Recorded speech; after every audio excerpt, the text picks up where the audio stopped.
యేసుక్రీస్తు పరిశుద్ధ నామమున మీ అందరికీ శుభములు. ఈరోజు కీర్తనల గ్రంథం 9వ అధ్యాయం చదువుకుందాము. నా పూర్ణ హృదయంతో నేను యెహోవాను స్తుతించెదను.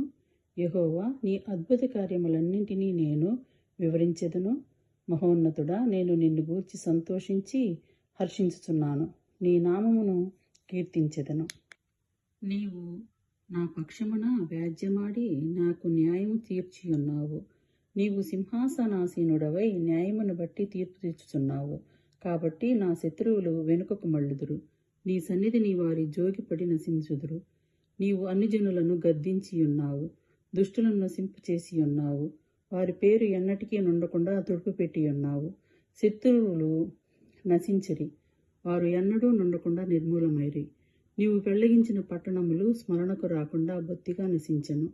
యెహోవా శాశ్వతముగా సింహాసనాసీనుడవై ఉన్నాడు. న్యాయము తీర్చుటకు ఆయన తన సింహాసనము స్థాపించి ఉన్నాడు. యెహోవా, నీ నీతిని బట్టి లోకమునకు తీర్పు తీర్చును. యథార్థతను బట్టి ప్రజలకు న్యాయము తీర్చును. నలిగిన వారికి తాను మహాదుర్గమును, ఆపత్కాలంలో వారికి మహాదుర్గమగును. యెహోవా, నిన్ను ఆశ్రయించు వారిని నిన్ను విడిచిపెట్టు దేవుడవు కావు.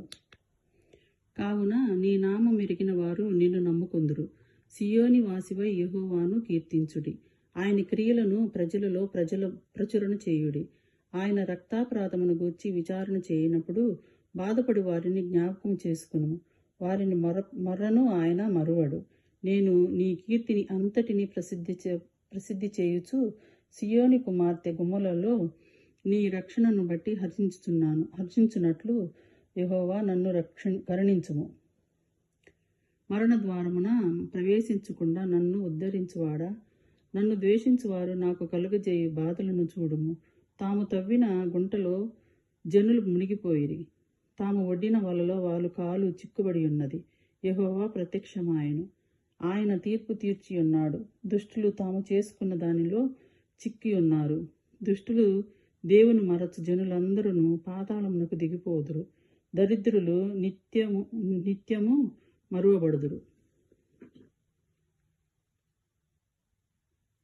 బాధపడు వారి నిరీక్షణాస్పందము ఎన్నటికీ నశించదు. యెహోవా లెమ్ము, నరులు ప్రబలకపోదురుగాక. నీ సన్నిధిని జనులు తీర్పు నొందుదురుగాక. యెహోవా, వారిని బాధపెట్టుము. తాము నరమాతృలమని జనులు తెలుసుకుందురుగాక. ఆమేన్. దేవుడు మిమ్మల్ని అందరినీ దీవించునుగాక.